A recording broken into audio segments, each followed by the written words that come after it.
Hi, this is Angela, and today I'm talking about the purpose or the role of disease in the body. And I'm going to be sharing how healing can operate once you become aware of the role of disease in the body. And in particular, in light of the virus that's sweeping through the planet.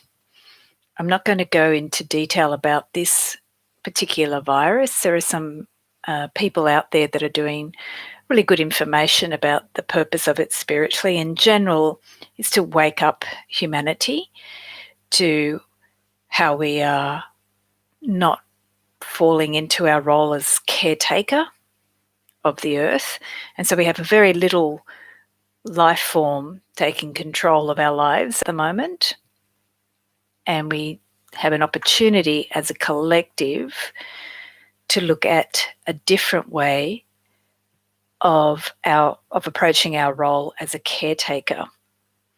So on a personal level, disease, any disease that you have, plays this role. It wakes you up to how are you being a caretaker, not just of your body, but of your spirit, of your soul, of yourself. In all of my work, I teach about how to accept or love yourself.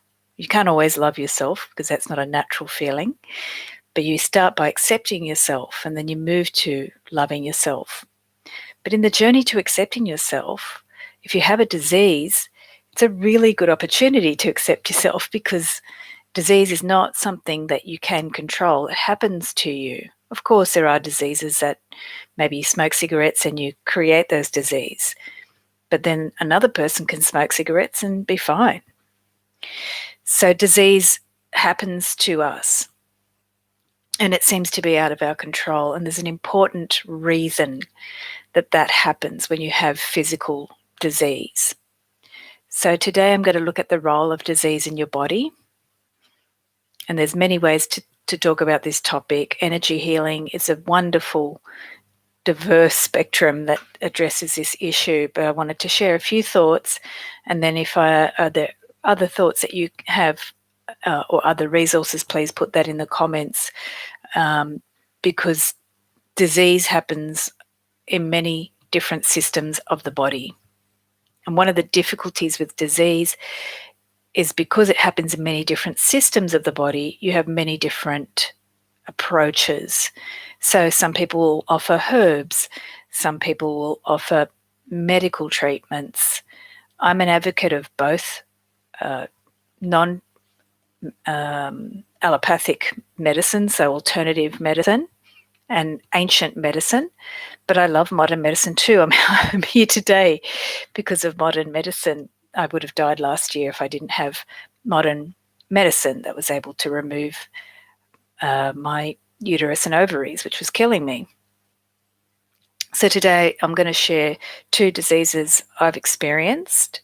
One was thyroid disease or underactive thyroid, and the other was cancer of the uterus and ovaries, and what those two diseases, what role they played in working with my body and using healing. So the thyroid disease was first. That was about 20 years ago when I was diagnosed, and that I'm sharing the spiritual point of view on these diseases. So you can look at the spiritual point of view and see how, if you're working with coronavirus, how perhaps to use some of these ways of working with the spiritual point of view on diseases and on the chakras as a way to look at what is, if you're working with coronavirus, what is this disease showing me? And it's always an opportunity to understand from the spiritual point of view what you came to resolve. In my case with thyroid disease, it was an overuse of the thyroid throat chakra in some lifetime. I don't know, I don't care. But I came from that spiritual perspective to really balance that chakra because I didn't use it in balance in another life. So when I didn't use it in balance in some life, I probably used words in a way that was inappropriate to myself. So as I was growing up, I used a lot of negative thoughts and words to myself. And I said negative things to myself a lot. If you've read my book about the body of love, you've seen how I had a lot of negative thoughts. I even had imaginary friends who were rude and awful to me, terrible. So I had so many negative thoughts. I even created imaginary friends who would even speak them to me. And they were consistent too, they were daily. So that was amazing. And that was a personal thing that I experienced in the throat chakra. So keep in mind, right before I got cancer last year, my teacher had shared with me, Helen Barton, that we incarnate with disease at the spiritual level. We'll choose to have a body that has a certain disease for three purposes. It can be your personal growth, your personal journey. And thyroid for me, thyroid disease was definitely about my personal journey and my use of negative words and thoughts, especially to myself, but others as well, but mainly to myself. I'm a master of negative talk. And then the second piece, you can incarnate with a disease for a group to resolve a group energy. And we're seeing this with the coronavirus at this time. A lot of people are dying.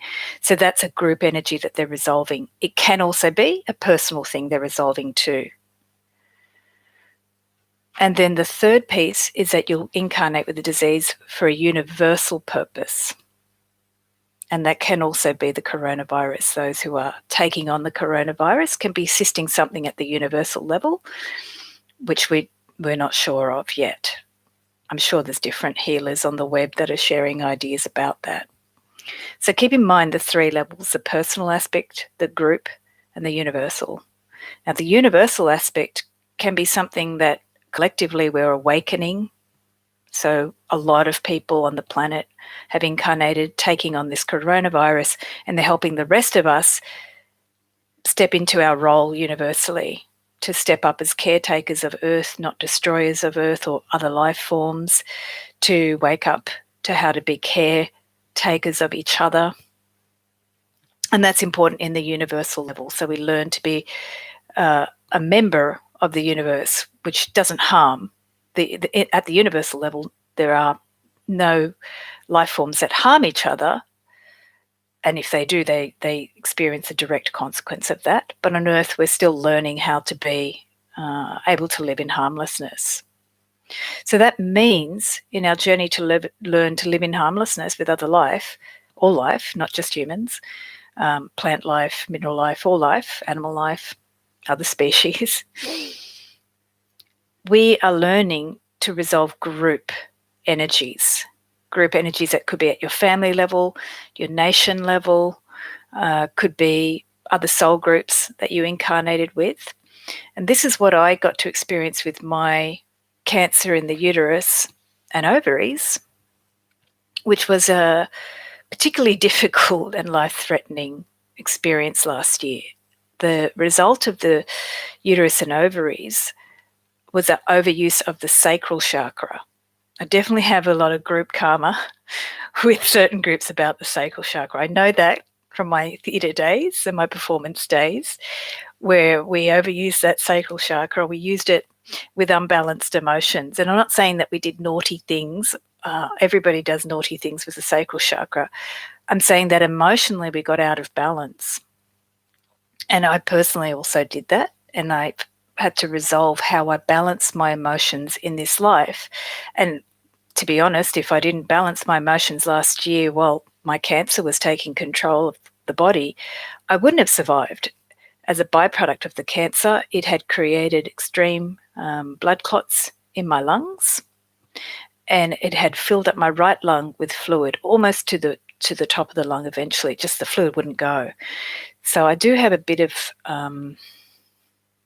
understanding of those of you who experience lung fluid. It was quite shocking for me, however, because it was seemingly unrelated to the cancer, and that was because I also had to deal with a lack of ability to embrace joy in my life. So fluid is always connected to the emotions in the body, and my fluid in the lungs was taking over. and the coronavirus is also about fluid. So understand how the chakras are really important here when you have certain diseases. And these are big lessons about diseases. Why are we experiencing diseases in certain parts of our bodies? It's really important. The lungs in general is about grief or not letting go of old hurts, or not being able or understanding how or what the hurt is, because grief often is unexpressed emotion. And why don't we express the emotion when we have grief? Because we don't actually want to understand or face the emotion. So anything that you've got going on in your lungs right now can just be old hurts. I believe in past lives, so it can be past life hurts.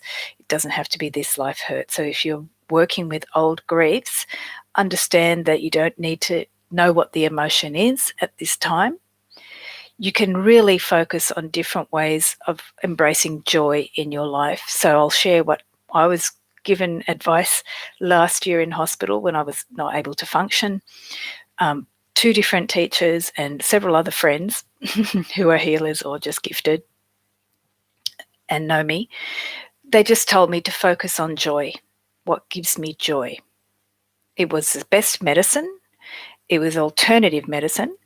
And it certainly wasn't what the doctors were prescribing. However, one of my doctors was extremely funny and made me laugh too. So I was getting this message over and over when I was literally drowning in my fluids, to focus on joy, focus on letting go of old guilt as well. And there was a particular piece I had to focus on.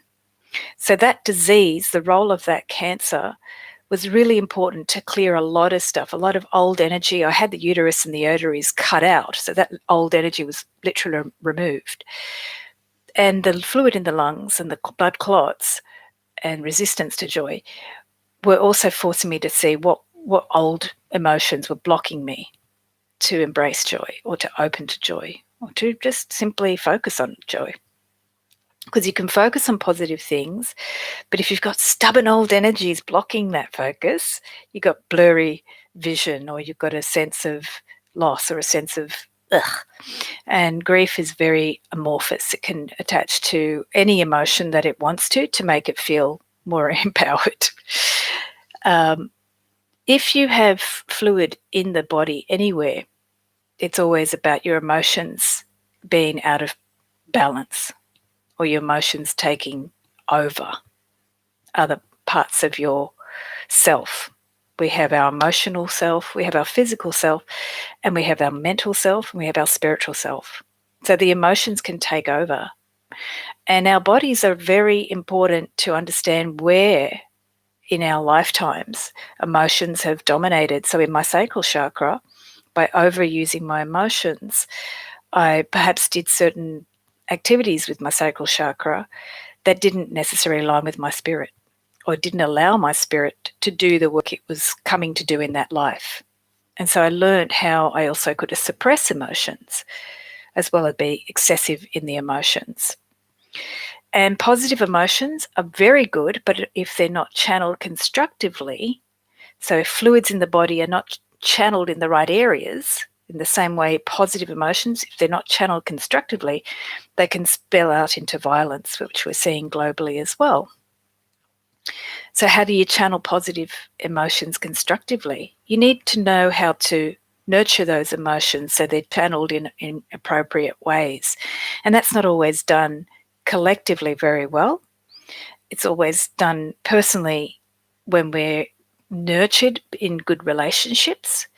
But a lot of us have had families or had experiences in life that haven't nurtured emotions positively. So as a culture, humanity, we're still learning how to channel emotions positively in loving relationships. We're really struggling with that.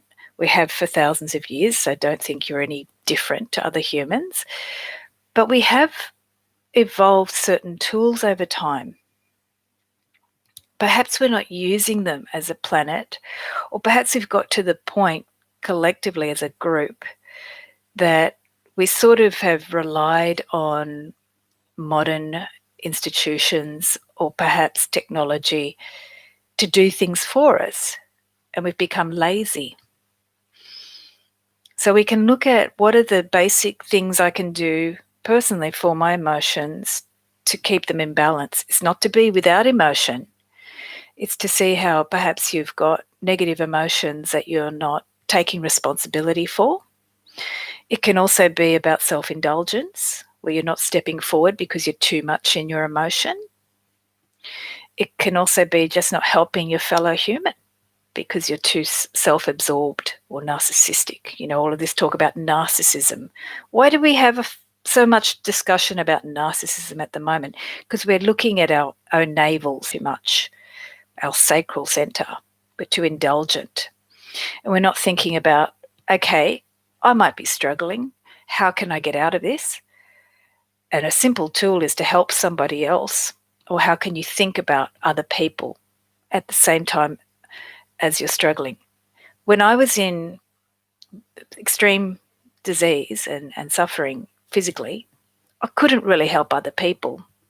So I started by focusing what I could do to balance, and all of my teachers and friends came to support me as well and said, focus on joy. We believe in you. We're here for you. They didn't tell me to get over myself. They knew I was suffering, but they said focus on joy as a way for me to move out of the suffering. And it really sounds simple, but it's extremely potent. And when you're experiencing disease, the last thing you need is someone to say, pull up your boots and just get on with life. But how can you think about the things that will encourage you to move forward in life? Caring about others is a really important way to pull ourselves out of this collective focus on sickness in terms of the virus. How do we help each other is going to help us get out of the virus collectively. So if you are experiencing the virus, it could be that you're actually processing a group energy. It's not about you personally.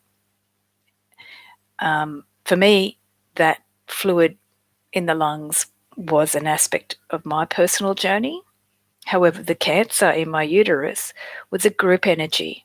And actually, the gene I have for the cancer is in my family. I have Lynch syndrome, which is a gene mutation. So it's a collective energy. And as a consequence of my cancer, a lot of members of my family got checked up. And also, we came together as a family in ways that we haven't before. So I was processing a group energy for the family and also some other members in my community. So it was a really interesting journey through the cancer of the uterus and ovaries, the sacral energy, to see how that affected the group. However, the lungs was my personal piece. And so you can have combinations where you're working out the personal energy, a group energy, and universal energy. So if you're looking at people who have that virus, don't think that they did something wrong. They could be actually helping humanity. They could be processing a group piece for their family or community, their state, their country. And they could be doing a service for a lot of us to wake up and see how we can become more responsible for how we deal with our own emotional energy and how we find out the gift of disease. So the piece I wanted to close on was that the role of disease is extremely important throughout history. It has been collectively through plagues, but it's also personally, if you look at energy healing, for thousands of years, energy healing has been looking at the role of disease. And in all traditions of ancient healing, they understood that disease, within the DNA, there is a solution to the disease. And within the DNA, there is a need. So the soul or spirit incarnates through the soul with a certain energy to resolve. So they create a disease like thyroid disease. And within that body system is an understanding innately or intuitively or within the body elemental, the blueprint of that body, what it requires to solve the disease. And that will be in the body's DNA structure. It will also be usually, most definitely, or most certainly, there'll be something in the environment of that person's body that will solve the disease. So that could be in the nature, in the herbs, it could be in the crystals, it could be in the community of your family, of your tribe, of your peoples. It could be in the lessons that your family give you, both good and bad lessons. For my thyroid disease, it was challenging for me to speak up in my family on purpose. My family challenged me, made me feel like I couldn't speak up. Or I felt that way as a child. I felt I couldn't speak up. And then later as an adult, I realized, wow, I chose a family that challenged me about speaking up. And then I had to learn how to do that. That's a solution to the thyroid issue at the spiritual level that I needed to resolve. Yes, I still needed medicine. That this is the key. If we can understand the spiritual reason you incarnated with the disease, you can use herbs, you can use medicines and drugs. In my case, for the cancer, I needed immunotherapy to support my immune system to fight the cancer from coming back after I had the uterus and ovaries removed. And as a consequence of the immunotherapy, it destabilized my thyroid. And then I had to learn how to adjust my communication to tell people I am not functioning. I'm going down. I had to learn a new way of talking. And I'm still learning that. I'm still practicing that. And I won't be let off the hook, even though my thyroid medication has now been adjusted. I had to learn through my whole wobbly period how to communicate and how to also make mistakes, fall down, or feel like I'm not coping, and communicate in that space. And that's a really great tool that my awareness about the thyroid and how to communicate was able to give me in my healing and recovery journey. So yes, I had the medication that was not enough and too much at some times, so we had to adjust it, and I had to learn how to communicate with the doctor, my family members and friends who support me, and learn how to manage that situation without going into the emotions or letting the emotions overwhelm. So interestingly, after my recovery from the cancer, the balancing of the thyroid has been extremely important still. And that's been part of my healing process. So if you look at what your disease is showing you, you begin to understand what, from a spiritual level, you might need to start to look at. And you can ask yourself intuitively, if you work intuitively, is this a personal thing I'm resolving, or is it a group energy, or is it universal, something I don't even quite picture, but something I came to resolve at the universal level? It can be a combination, as it is in my situation, and it can be very clearly not a personal thing. You could be resolving it for the group, and many people with the virus are doing that. So I wanted to finish by the emotional piece, because a lot of our disorders now are about imbalance of emotion, especially around the fluids with the coronavirus in the body going out of whack. They're thinking now it's a blood disorder, and they're seeing all sorts of weird infections in the fluids of the body. And it's a lot around the emotions being out of balance, and also old emotions that we don't know what to do with. And we have to release them from the body as much as we can. One of the things that keeps coming to mind is from my dance teacher, Annetta Luce, back in the early 2000s, the beginning of the millennia. When we used to emote in the dance, we'd express fakely with our movements. Annetta would say, no, you're not expressing emotion, you're emoting. And we're learning in this time how to be authentic about our emotions. But as a consequence, we're letting them get out of control. And we're avoiding responsibility because of it, responsibility for our own emotions and for others, not being overwhelmed by our emotions or experiencing overwhelm of our emotions. So we would in the class gesticulate emotion and it wasn't real. As a consequence, we started to work with connecting to our heart to feel the emotion. And this is a tool that I started to explore deeply in her work and then more and more in mine. So when I connected to the heart, that emotion immediately, instead of gesticulating externally with our bodies what the emotion was, when I connected to feeling with the heart, the emotion showed itself to me. So that will show you when you're experiencing emotions because of the disease. If you connect to your heart and ask the heart to show you what are you feeling, it will reveal the emotion to you pretty quick. And then ask, what do you need? What do you need? Because emotions, when you ask to feel them at the heart level, not the sacral, but at the heart level, will show you what the emotion is with compassion, without judgment. And then if you ask, what do I need for that emotion? The heart will show you clues to what you need to get healing. It can be anything random. It might not make sense to you, but if it doesn't make sense, just tell your spirit, please show me what this means, because that's not making sense to me. It can give you a light or an image or a feeling. It can show you something to do. The heart is very complex and smart. It's connected to universal intelligence. So it has many things that it can show you. And if you're lacking clarity about that, just say to yourself, I'm not getting this, please help me understand. And that will be a very strong, profound, simple step to get healing straight away that you need.